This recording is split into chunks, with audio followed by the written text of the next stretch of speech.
All right. Good morning. Thank you all for joining us, and welcome to ABNY's first Power Breakfast of 2022. I'm so delighted to have an old friend of ABNY, our State Controller, Tom DiNapoli, here with us today. Tom was in the headlines recently for something pretty remarkable. As his tenure as State Controller approached 15 years, he surpassed former Governor Nelson Rockefeller to become the 5th longest serving executive office leader in our state's history. Now, the number one spot was held by another New York State Controller, the late great Arthur Levitt Sr., who held the post for 24 years alongside Governor Rockefeller for much of it. Tom, we're trying to figure out if you got another 10 years of Albany in you, and we wish you luck in that. But anyway, we're thrilled to have you here. Now, longevity is a virtue in and of itself, but what I find extraordinary is that after 15 years spent auditing agencies, watchdogging the budget, not exactly things that make you friends and that make you popular, everybody still likes and respects Tom DiNapoli. He has managed to do the tough job of watching over hundreds of billions of dollars in pension assets and state budgets without drama, without ego, with an open and honest manner, something very rare in politics today. In our ABNY community, this ethic, Tom's ethic, is something worth celebrating. I'll introduce the controller in just a moment so he can update us on what he sees on the economic horizon as we enter the budget season. But first, I want to take a moment to recognize the tragic loss of 2 NYPD officers. Officer Wilbert Mora, age 27, and Officer Jason Rivera, just 22, gave their lives responding to a domestic violence call last month. Our entire city felt the pain of losing these 2 young men. I think we are all moved to see the thousands of officers paying their respects along Fifth Avenue last week to Officer Rivera, a scene that will be repeated today as Officer Mora is laid to rest, and I know our controller will be there later this morning. Our community's prayers are with the families of our fallen officers and all the members of the wider NYPD family in mourning today for these heroes who gave their lives to protect our city, our fellow citizens, and us. I know you all feel our city is coming through a difficult couple of months, and I know that many people on this Zoom have told me that they and their families had COVID since December. But as we look out on the horizon, we can also see signs of optimism.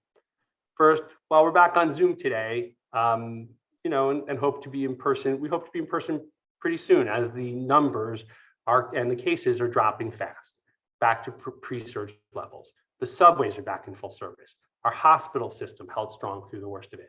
Our schools, our businesses, and our city stayed open. We've gotten through this time in large part because so many people were vaccinated. Over 95% of adults in the city have gotten at least one shot. That same goes for 60% of school-age kids who only became eligible this fall. Credit goes to our hospital system, our not-for-profits, and our city and state officials. And look, it's clear vaccination saves lives, and I just would encourage anybody who has not to think long and hard and investigate it. It seemed, and it's something we in our ABNY community feel strongly about. So now on to today's event. 2 weeks ago, Governor Hochul unveiled this year's state budget boosted by rebounding tax revenue and federal aid. We saw big investments in aid to local governments, affordable housing reforms, new infrastructure proposals like the Interborough Express, a new transit line connecting Brooklyn and Queens. This year, the budget battles won't be about austerity. They're going to be about confronting our biggest problems, restoring public safety, protecting public health, helping businesses get through this period of economic turmoil. For 15 years, Controller Tom DiNapoli has been a leading voice against waste, fraud, and corruption in the public sector. As we enter this year's budget process, his role is making sure we don't waste the potential of this moment and that our one-time infusion of federal aid is used to make lasting change. To give you a sense of how Tom leverages his office, just look at the last month or so. He identified millions of dollars that went unspent on programs and services for seniors, so that money can be reinvested. Using his role as a trustee of state pensions, he's taken on big data firms for shielding their political spending from shareholders, and he just oversaw a multi-billion-dollar commitment of pension assets to companies that drive climate solutions. Tom takes on the nitty-gritty and the big ideas. Today he's come to ABNY to update us on the city's changing workforce, our uneven recovery, and how we approach the 3rd year of the pandemic. It's a delight to have him here. Ladies and gentlemen, our controller, Tom, Zoom over to you. Stephen, thank you so much for that kind introduction. Thank you also for framing an optimistic tone in terms of where we're at and, more importantly, where we're headed. I appreciate the invitation to be with the ABNY audience, and appreciate the cooperation of the ABNY team. And thank you also for moving up our timing on this so that I could get to Officer Moore's funeral. I'm grateful for that. So first of all, let me thank everyone on the call and everyone affiliated with ABNY for your collective efforts to keep New York City moving forward. That's been the great legacy and tradition of this organization, more important now than ever for ABNY to serve as a catalyst for growth and for a stronger New York. 2 years ago, around this time, who could have imagined that we'd still be in the throes of a global pandemic that would cause such an upheaval for our city, for our state, for the nation, for the entire human family. But as Stephen alluded to, as we gather today, Omicron appears to be quickly receding in New York City and across the state. It's what the experts had anticipated. It seems to be coming to pass. So we can have real hope that from a public health perspective, hopefully from an economic perspective as well, we're going to be seeing significant improvement in the weeks and months to come. Certainly to date, New York City's economic recovery from the depths of the pandemic remains relatively slow when we compare it to how the rest of New York State has been performing, and when you look at some of the national economic trends. The recovery has been uneven. Some New Yorkers have had tremendous growth in their incomes and savings. Others have had to rely on an unprecedented level of government aid and support.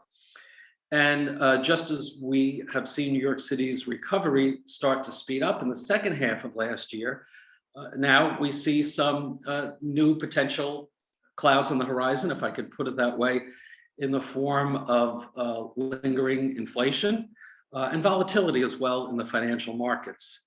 Uncertainty in our economic recovery has been the only certainty during this time. And that requires a cautious and prudent approach to planning and to budgeting. I'll focus my comments on the current state of the state and city economies and budgets, give you a first look at a set of city-focused reports that my office is releasing that spotlight the budgetary and operating challenges facing New York City. So let's talk a little bit more about where we're at with the recovery.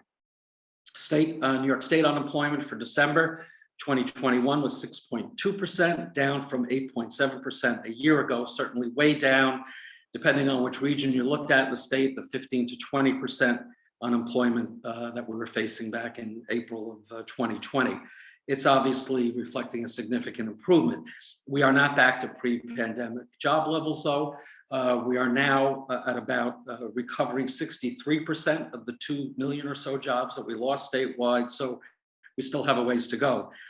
In the 5 boroughs of New York City, the recovery is continuing, but the pace is a bit slower compared to the statewide numbers. Entering the pandemic, the city saw robust job growth leading overall statewide economic strength.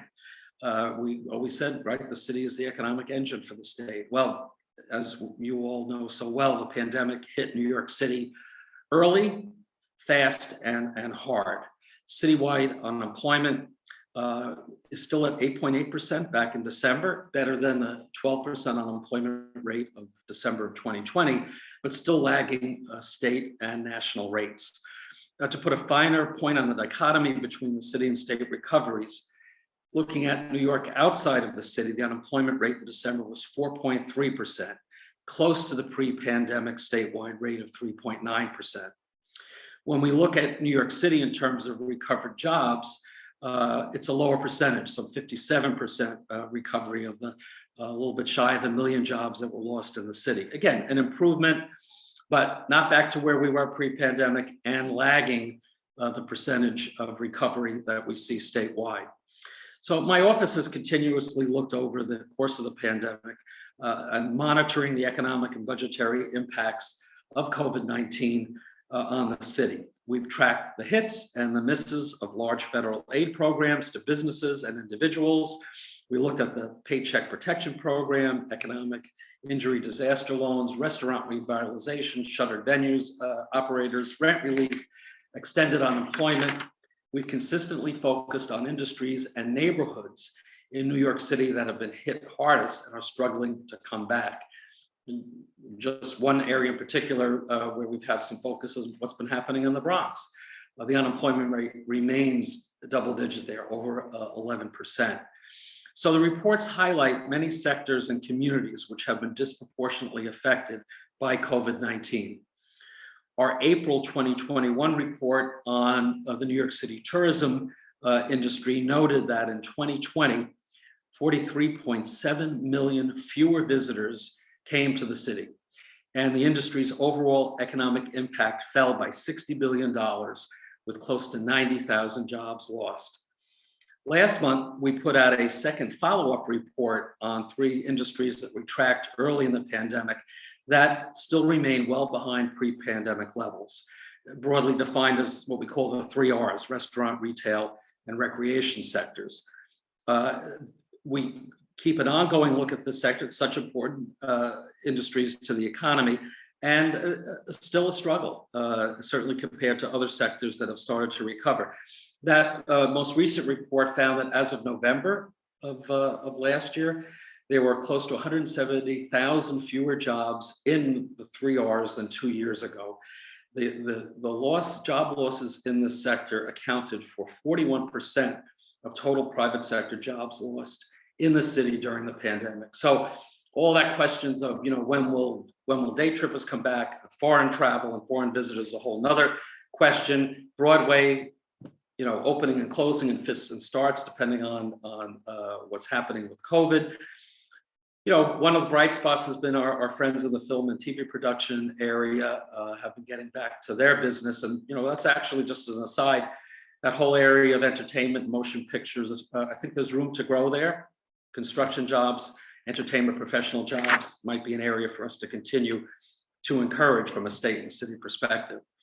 Despite the challenges underlying the economy, the revenue picture for the city and for the state is better than had been initially projected. You go back to what we were thinking a year ago, even less than that, and still very concerned about budget gaps and shortfalls.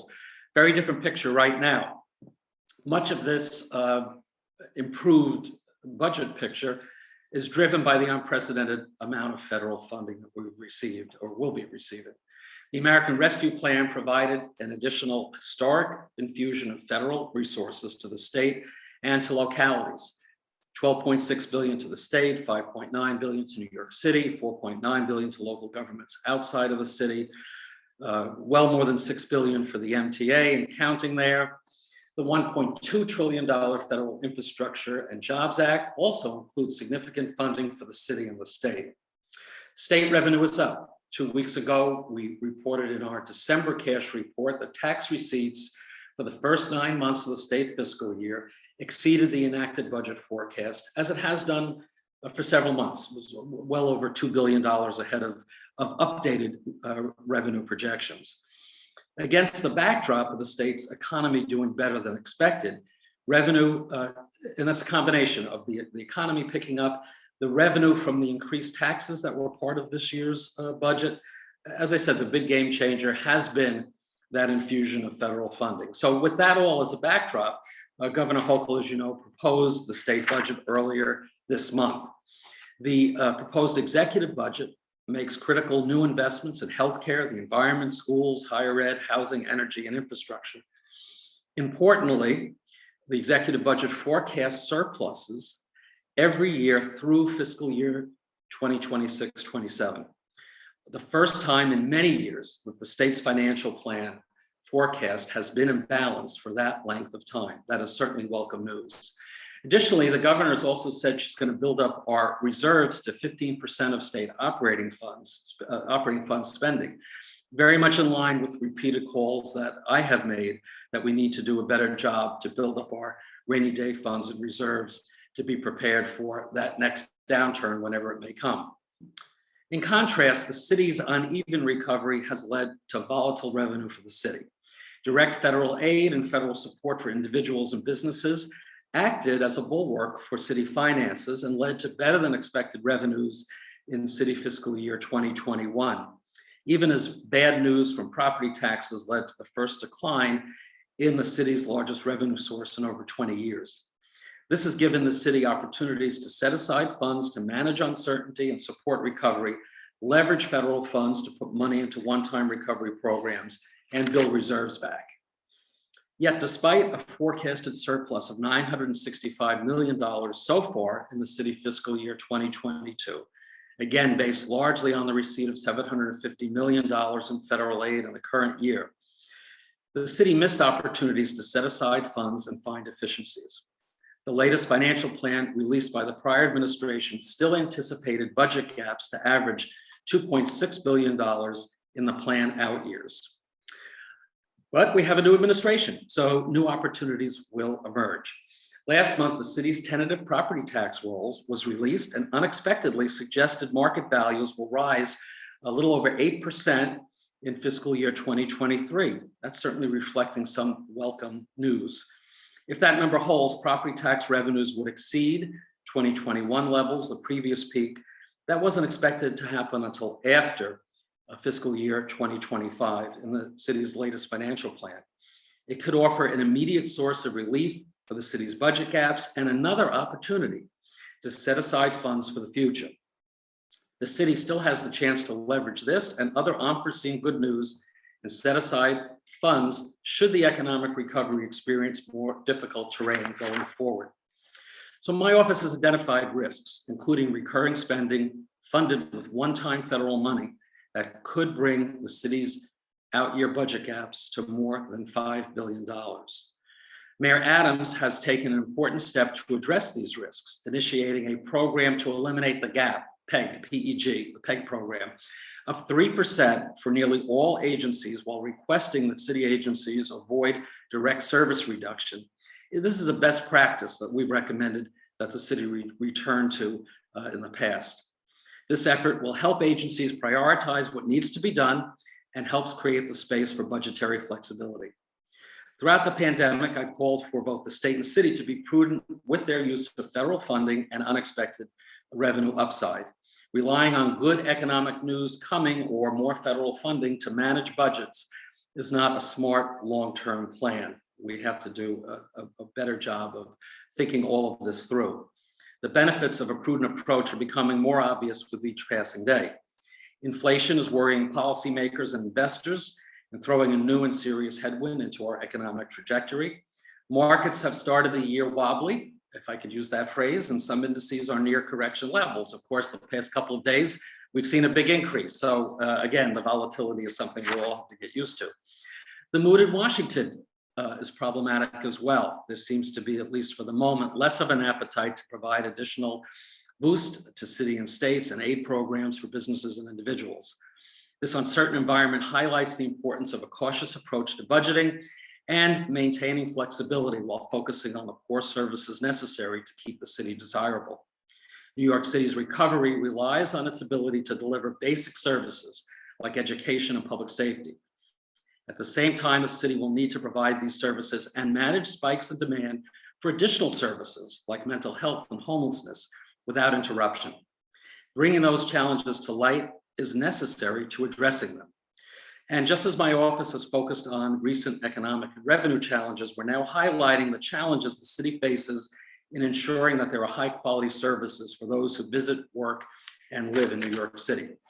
So today we're releasing a set of reports and agency briefs to better inform all stakeholders on the city's budgetary and operating challenges. And all of this is on our website. So after this morning, please go there. In brief, first, let me tell you about our new report on the impact of the pandemic on New York City's municipal workforce, again, available on our website. We owe a great debt of gratitude to the city workers who continue to provide essential city services during this period under difficult conditions. Our report shows the COVID-19 pandemic brought an end to years of growth in the city's workforce, which rose 13.3% over 8 years through fiscal year 2020 to reach over 300,440 full-time employees. That excludes Health and Hospitals Corporation and NYCHA. The city's pre-pandemic hiring was largely driven by new teachers and support staff for expanded pre-K and for public safety. Since fiscal year 2020, however, the city's workforce has shrunk by over 16,600 employees, an overall decline of 5.5%, that brings its total workforce to the lowest level in 5 years. In some city agencies, the declines, which are concentrated in public safety, education, and health and welfare positions, are well above that citywide 5.5% average. In fact, 10 agencies, the decline is over 9%. On one hand, the staffing decline gives the city a chance to re-examine its workforce, restructure programs with greater efficiency, and achieve that 3% cost savings directed by Mayor Adams. However, it could adversely impact the quality and consistency of some public services and programs. Among the 10 agencies that saw the largest decline in headcount, the Department of Correction and the Department of Investigation have noted staffing declines were impacting its ability to provide certain services. Others cited redirecting employees from lower demand activities that are likely to return as we get into more of the recovery mode. During the height of the pandemic, attrition was lower than average, but hiring was frozen for many positions, which led to a workforce decline in fiscal year 2021. Since mid-year 2021, however, the attrition has risen, an issue plaguing employers across the country, compounding workforce decline. Hiring isn't keeping up either. Civil service exam schedules to broaden the potential workforce have been affected by COVID. The city is not likely to be able to close the workforce gap and reach its budgetary target of over 309,000 employees by June 30th of this year.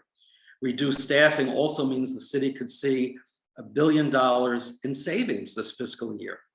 But reduced staffing compounded by COVID-related absences led city overtime to exceed $1 billion the first half of the year compared to $385 million last year. Most of these savings would come from the Department of Education, where headcount losses have accelerated in the current school year, just as the city was trying to expand education services. These types of questions regarding alignment of staffing within reasonable budget constraints face many city agencies. The answers will be key, a very key component of a successful and sustainable fiscal and economic recovery. Agencies will be faced with making choices while managing shifting demand for municipal services, from COVID-related services and emergency response back to core services to support people and businesses in the recovery from the pandemic. This could create even more challenges for certain agencies facing short staffing. To provide more specific information, we prepared a series of agency briefs. So again, on the website, this is just a sample as to what it looks like. So we're looking at a number of city agencies to really drill down on the challenges that we see that are there. Department of Education, the impact of remote learning, falling enrollment, budget risk for special ed services. Department of Homeless Services, the end of the eviction moratorium, rising agency costs. Health and Hospitals Corporation, launching new initiatives to expand healthcare in underserved communities. NYPD, significant overtime risk for 2022, as we're all concerned about the surge in shooting, budget implications with regard to police reform and anti-gun violence programs. Department of Sanitation, high overtime, a decline in staffing. The Department of Environmental Protection, water and sewer user rates rising again and preparing for weather emergencies. The Housing Authority, declining rent collection, growing deficits, capital needs. Department of Transportation, what's the future of Vision Zero, maintenance and repair, catch up, accessing federal infrastructure funds. These operational and budgetary issues will also require the city to keep dollars available to manage any unexpected revenue downside, avoid new spending initiatives without identifying recurring revenue to sustain them. It's great to have new ideas for spending, but you must have the revenue to back up that spending. As I mentioned earlier, the city has created quite a few risks for itself in its use of federal money for one-time federal money for recurring programs. So to track the trends there, this is just a blow up of what's on the website. We've created what we call a fiscal cliff tool to identify sources and uses for city programs that are not fully funded during the remaining years of the city's financial plan, which goes through fiscal year 2025. The agencies analyzed in this tool make up 90% of city expenses. Agencies include Department of Education, uniformed agencies, Health and Social Services, and the Mayor's Office. City and federal funded expenses are also identified in the tool, so the user can find those areas of spending most at risk due to the exhaustion of federal COVID-19 relief funding. Identified cliffs could impact services for residents, including expanded education programs, housing assistance, mental health and healthcare initiatives, among others. So we're trying to make it useful, user-friendly. So for our state to reach its full potential, we need a safe, welcoming, healthy, and economically vibrant New York City that works for all of its residents. We all know the importance of municipal services. We have to make our residents feel safe, help them stay healthy, keep streets clean, educate our kids if we want New York City to thrive. We also need to take care of the most vulnerable families. Sharp declines in the city's workforce, combined with uncertain revenue to pay for programs as federal aid winds down, may test the city's ability to deliver high-quality services, just as the city is trying to ensure a healthy and broad recovery. I encourage all city and state leaders to be flexible in their budgeting and prioritize the core operations of New York City. Essentially, the city budget needs to be as resilient as its people and its businesses. Rest assured, my office will continue to shine the light on our pressing economic and budget challenges to encourage a thoughtful discussion. Again, I thank all of you for what you continue to do individually and collectively to advocate for a stronger New York City.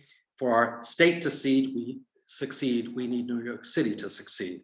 So I look forward to continuing to partner with ABNY members as we move beyond COVID-19 and work to build a successful, inclusive recovery. Thank you all, and Stephen, I'll turn it back to you.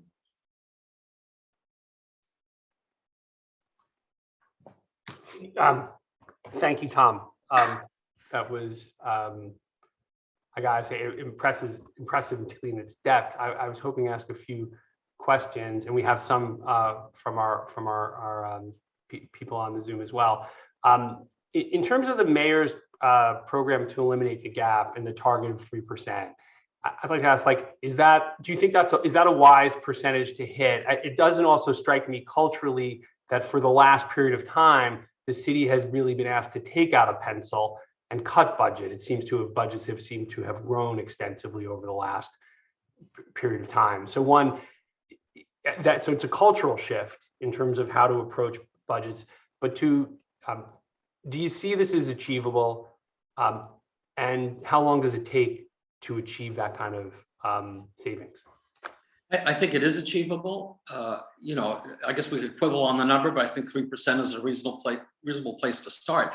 And what I think is an important cultural shift is that the mayor is saying it right out of the box, right? He's not waiting to see if the out-year gaps become worse, or just banking on good news coming in and saying, okay, we dodged something there. Instead, he's saying, I recognize that we have these out-year gaps. Again, it's different than what we have in the state's financial plan. And he's saying we have to get ahead of it. I also think it creates the opportunity, given the new leadership at the agency level, right? All the new commissioners and department heads that he's bringing in, it gives them a realistic goal. And particularly as they start to look at core mission, what are the essential services, as they start to staff up again, how can they more effectively deploy personnel and do it in a way to realize efficiencies? I think the timing is right, because very often the tendency as government is just to add, right, rather than say, okay, what is it that we really need to deliver the services that is essential to the mission of our agency. So how long it will take? I mean, that's probably a different question. I don't necessarily have an opinion on the length of it, but I think it's a realistic goal. I think the fact that he set that goal from the very beginning, you have new leadership in agencies this will be embedded in their culture and their approach to budgeting. I think it's smart, because look, the city, again, as I said in my remarks, the concern is that what the mayor was left with were some great ideas for spending without the long-term revenue to back it all up. Some of these initiatives clearly were dependent on the federal money, which is not forever. By the way, are there agencies that you see? You mentioned a bunch. You mentioned overtime in the PD, and you mentioned overtime in DOE. Are there agencies where you think 3% actually isn't enough? Where you think we could actually? Are there agencies you look at and think, oh, I can tell how bloated this is from the outside, and it seems a logical place to start? Well, I don't want to start picking and choosing on agencies. I'm not sure that's, look, the Department of Education is the big, a very big expense area. And especially given the, the challenge of suggested new programs,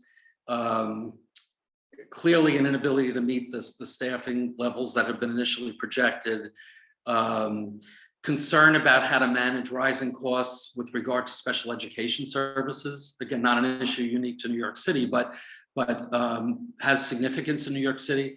I would think that the Department of Education would be a very logical place. And look, with all the concern about public safety, homelessness, those may be some of the examples of agencies where, and in some of those areas, the mayor's already said they're exempted from, that 3%. So, it's the 3%, I think, is a worthy goal, but the goal is to not approach this with a cleaver, but rather with a scalpel. And I think the mayor has set out the right strategy on that. We obviously have a new mayor, and you talk about a new approach, fiscal approach. We also have a new governor, or new-ish governor. The tone seems to have changed politically across our city and state about cooperation.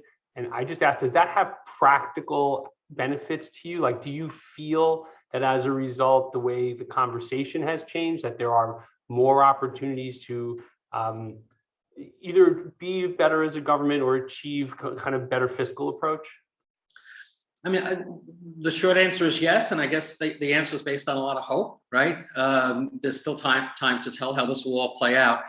But I think everybody would agree the contentious relationship, particularly between the city and state leadership during the pandemic, was very frustrating, right? It was in the middle of an emergency, and there was too much one-upmanship and lack of coordination.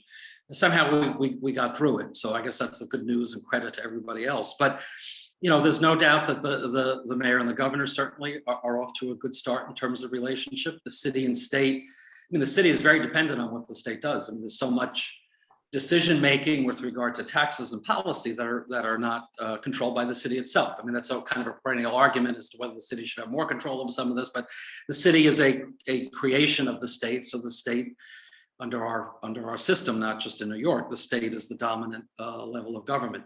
And we're also familiar with the fact that historically there's always some tension between leadership at the state level and the city level. So actually, I think it's very different for many, many years now to have relatively new executives in each spot that are starting out with a very positive personal relationship. They've obviously been talking a lot and meeting a lot. Look, the real proof of it will be as we navigate through the state legislative session that just is kicking off. How will this all play out? How will the final version of the state budget impact on the city? Many years past, the decisions are made at the state level. While there's some additional support in some areas, there are also decisions made that take some money away from the city. The advantage we have now, Stephen, is that there's a lot of money out there. It's always easier to keep everybody kind of on the same page or relatively happy when you have more money. So let's hope that the optimism will be well placed when we conclude the legislative session this year and the budget process. Can I ask in that spirit, saying there's a lot of there's money out there at this time? I'll ask a very kind of pointed question. Do you think people obviously care a lot about the cost of taking a subway? And do you think it's realistic to think that we can keep the fares of the MTA where they are for some time? Well, look, it's a judgment call. The fares were supposed to go up at the end of last year. They deferred it, and now it looks like the increase will be deferred for the balance of this year.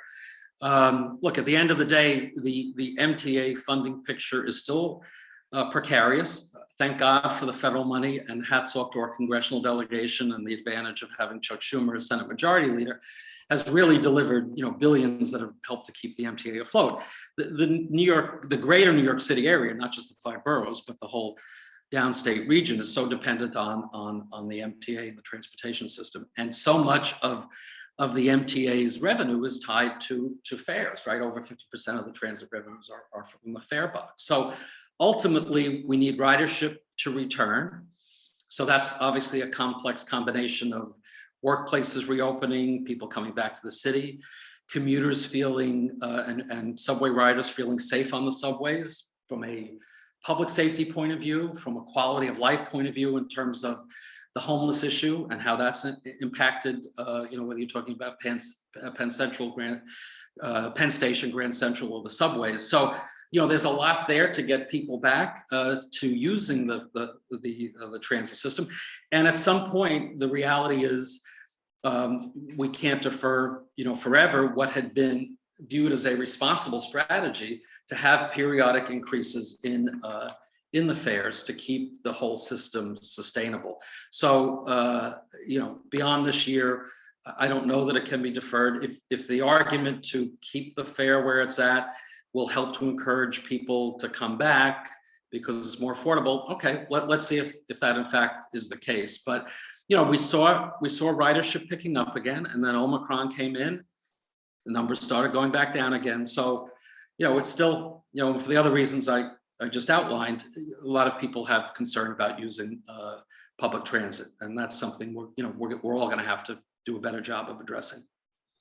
I will say to the earlier question, it's at night. While the challenges are real and complicated, I'd say it's reassuring to see government on the city and state level trying to work together on the same issues, because they're complicated, a lot of constituencies, and they're hard things to change behavior and keep people safe. So have to find common ground, and you're absolutely right. Yes. So we talked a little about the COVID impact on the subways. Has COVID impacted your pension fund obligations in a material way? Well, I'll answer that in a couple ways. I mean, when COVID first hit in March, right? We value our fund March 31st. It's tied to the state fiscal year. So the markets tanked, right? Within 2 weeks, we were having a really strong year, and then everything went down. So we actually had a slight decrease in 2020. Then everything came roaring back. I mean, we certainly know one of the areas of strength in New York City has been Wall Street activity and the taxes that we derive from that. But in terms of market performance, we actually then, from March of 2021, had our strongest year ever, over 33% return. So in terms of economic impact, and I could tell you, although we haven't said it out loud yet, so you all that are listening don't repeat it. It looks like our December 31st number, we're up to about 279 billion, about a little over 4.5% for the quarter positive return. So from the performance point of view, we're in pretty good shape. In terms of what did it mean for retirement activity, we did have a spike in retirements, which I think were somewhat related to COVID, particularly at the end of 2021. Particularly in police and fire. And again, because of the budget uncertainty, hiring was slowed down. So we probably over the past year have had a net more retirements than hiring. So long-term, you like to see more of a balance with active employees. So, now the pace, particularly at the local government level, is starting to pick up with regard to hiring. So the good news, Stephen, is that our fund is over 99% funded. So we're one of the best funded public pension plans in the country. And one of the strengths that gives us is it enables us to navigate through challenging times just as we've gone through. So we're in good shape. Certainly has had an impact, but I think we're getting through it. Thank you. I got a question from Betsy Seidman, the head of from the Citizens Budget Commission. And it's, what does it mean to conduct a racial equity audit? How are they conducted? And what does your office do if the findings show discrimination? Well, so, in the aftermath of the George Floyd killing, our organization, like I think every organization, has had to, really look a lot harder at questions of diversity, equity, and inclusion. That's obviously an internal examination, but also external in terms of looking at the work that we do and how can we advance this agenda. So in terms of the racial equity audits, what Betsy's referring to, and thank you, Betsy, for the question, has to do with our pension fund work, with engaging with corporations we invest in to make sure they're doing right by these issues. So in the aftermath of the George Floyd killing, you saw many corporations, corporate leaders speak to their commitment to diversity, equity, and inclusion. yet we found from our perspective, based on our analysis, press reports and so on, some of those same corporations that were making verbal commitments seem to be falling short in terms of the reality. So we put a proposal, first of all, at Amazon last year. Amazon's obviously become a bigger part of all of our lives. But there have been a lot of stories about disparate treatment of workers of color, particularly in the warehouse operations, some of the community impacts of their business operations.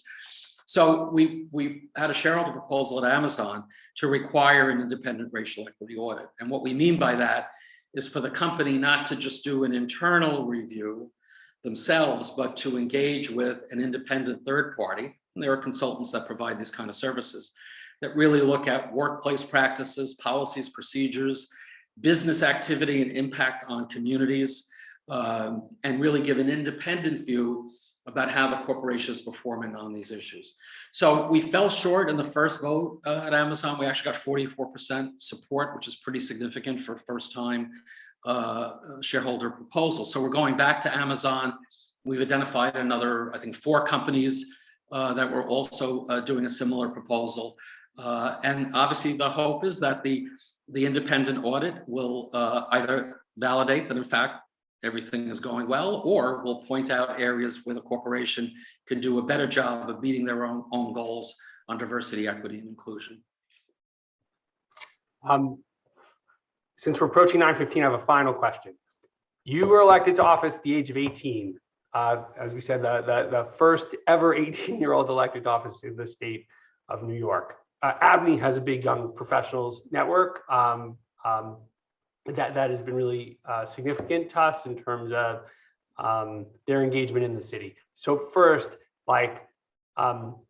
do you encourage people to was it helpful to start that young? Like you've done this for a really long time, and do you have any advice for somebody who's setting out early in their career, early in their college career for that matter, to say like go into public office? Because it seems rather like entering a bit of a mosh pit from as somebody who reads a lot about government and participates from the civic side.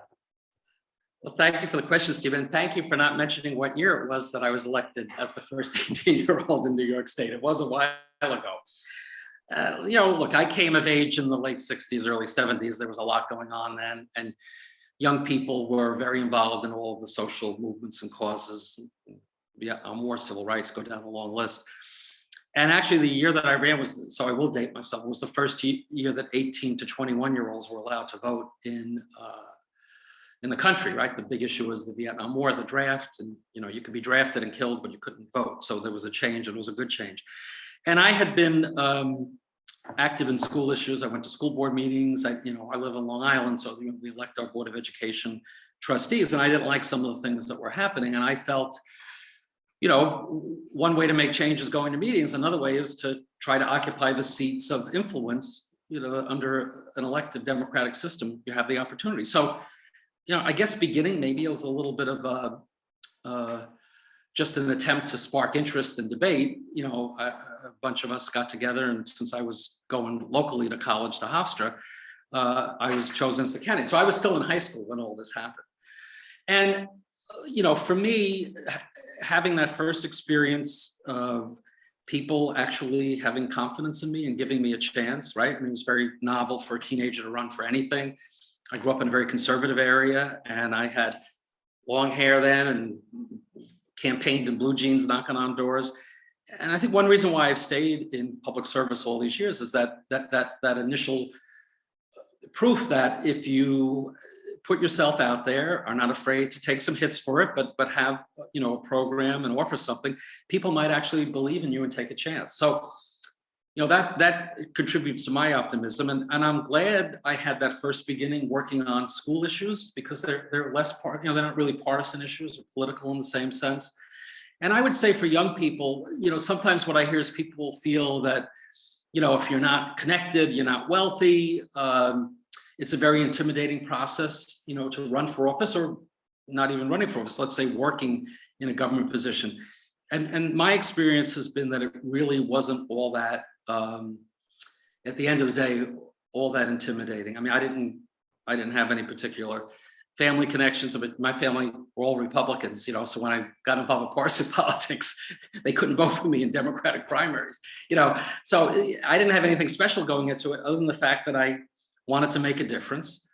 And I was very fortunate that people were willing to give me a chance repeatedly over the years. So look, we're in a time of incredible challenge. And the reality is, for our system to work, we need the infusion and the vitality of the next generation. So certainly I encourage younger people not to feel daunted by what it means to get involved in politics. You're not going to win every battle. You're not going to win every race. I haven't won every race that I've been in. I've won a lot more than I've lost. But if you really are there to make a difference, and if you're sincere about presenting who you are and in a meaningful way what it is you want to do to better your community, the opportunities really are boundless, and we need that infusion of younger people. So anybody on your call that wants to be involved, please do, and that could include running for office. And anybody that wants to talk to me offline about what my perspective is, or how I might suggest that they do that, feel free to, Stephen, to have them be in touch with me. Yeah, I have no regrets about starting early, and I did 10 years of the private sector, and I love that too. But to have the opportunity to serve in elective office for these many years has given me great meaning in my life and great satisfaction that I'm making a difference. Thank you, Tom. First, thanks for bringing up the 60s, especially in a week where Joni Mitchell and Neil Young are driving the public conversation to say that it's still helpful to people with long hair and knocking on doors. And second, thank you for the seriousness of the report and kind of looking at the budget of the city, because we're a group that believes in fiscal responsibility, because we're here for the long term. We're not moving to Florida. And so, we're really grateful for your service for so long. We're grateful for the seriousness and honestly for the way you approach public service and what a great partner you are. So we're grateful for you. Thank you. And we hope to have you back again soon. Great. Thank you, Stephen, and thanks to your entire team.